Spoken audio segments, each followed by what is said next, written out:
உங்கள் இல்லங்களில் வந்து உங்கள் உள்ளங்களை உயிர்ப்பிப்பது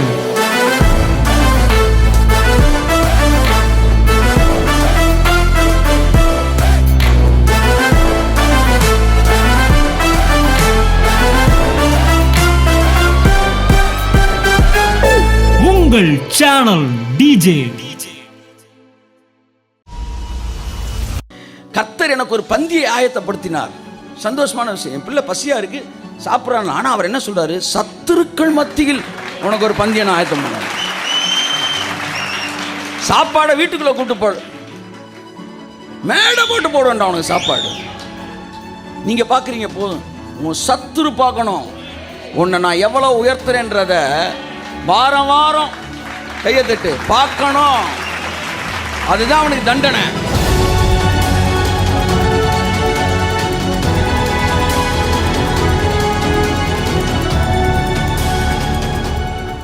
வைராக்கியம் என்பது என்னவென்றால், எங்கே எதிரி வர்றானோ அங்கே அவரும் வருது.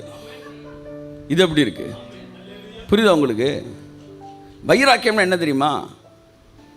இப்போ நீ எங்கே வேணாலும் சர்ச்சை போட்டுக்கடா, இந்த ரோட்டில் போடக்கூடாதுன்னு சொன்னால் நீங்கள் என்ன சொல்லுவீங்க? வைராக்கியம் இருந்தால் எங்கே வேணாலும் போட மாட்டேன்டா, இங்கே தான்டா போடுவேன் நான்.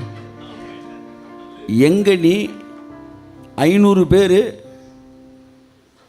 பேர் இருக்கிற சர்ச்சை போடக்கூடாதுன்னையோ, அதே இடத்துல ஃபில்லிங் த பிளாங்க்ஸ் நீங்கள் சொல்லுங்கள். எவ்வளவு வந்துருச்சா வார்த்தை? 5000 பேரை உட்கார வைப்பேன்னு. அதுதான் கடவுளோட வைராக்கியம். யோபுவை எல்லாத்தையும் எடுத்தான் நான் பிசாசு. கர்த்தர் சொன்னார், நீ எடுத்ததெல்லாம் நான் 2 மடங்கு அவனுக்கு கொடுக்குறேனால வைப்பார். நீ வெட்கம் அனுபவித்த சகல தேசத்திலும், அந்த இடத்துக்கு வராரு பாருங்க. அதே இடத்துல கீர்த்தியும் புகழ்ச்சியுமா உன்னை கொண்டு வருவேன், இரட்டத்தனையாய் உன்னை நான் ஆசீர்வதிப்பேன். இதெல்லாம் எந்த பேசல பேசுறாருன்றீங்க? வைராக்கியம். அதை மறந்துட்டோம் நம்ம. ஏதோ இரக்கத்தின் பேசல பேசல. அவர்களை எவ்வளவாய் ஒடுக்கினார்களோ அவ்வளவாய் பெருகினார்கள். இதெல்லாம் வைராக்கியம், தேவனுடைய வைராக்கியம். பைபிளில் தன்னுடைய வைராக்கியத்தில் தேவன் பயங்கரமான வேலையெல்லாம் செஞ்சிருக்கிறார். முடிச்சுட்டு சொல்றாரு, என் வைராக்கியம் செய்யாத இந்த வருஷம் பாருங்க. ஆமென். நான் அடிக்கடி சொல்லுவேன், கர்த்தர் எனக்கு ஒரு பந்தியை ஆயத்தப்படுத்தினார். சந்தோஷமான விஷயம். என் பிள்ளை பசியா இருக்கு, சாப்பிட்றாங்க. ஆனால் அவர் என்ன சொல்றாரு? சத்துருக்கள் மத்தியில் உனக்கு ஒரு பந்தியை நான் ஆயத்தம் பண்ண. சாப்பாடை வீட்டுக்குள்ள கூட்டு போடு, மேடை போட்டு போட வேண்டாம் உனக்கு சாப்பாடு. நீங்க பாக்குறீங்க போதும், உன் சத்துரு பார்க்கணும் உன்னை நான் எவ்வளவு உயர்த்துறேன்றத வாரம் வாரம் கையை தட்டு பார்க்கணும். அதுதான் அவனுக்கு தண்டனை.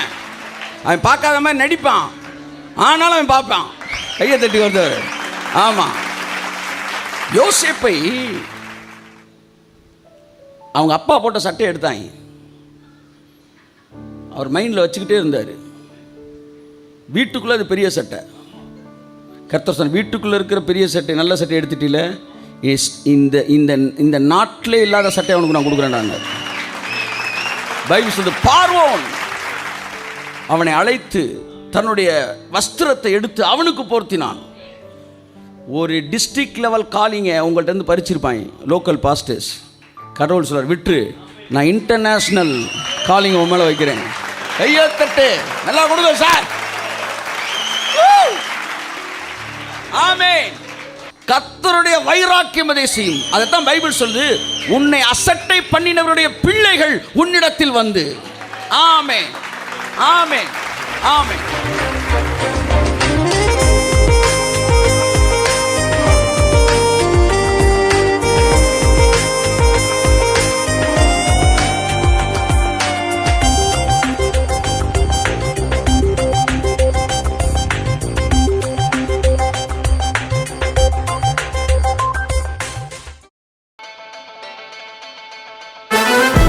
உங்கள் இல்லங்களில் வந்து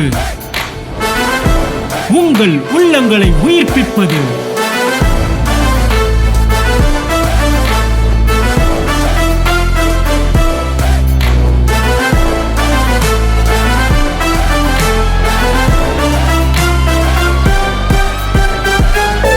உங்கள் சேனல் டிஜே.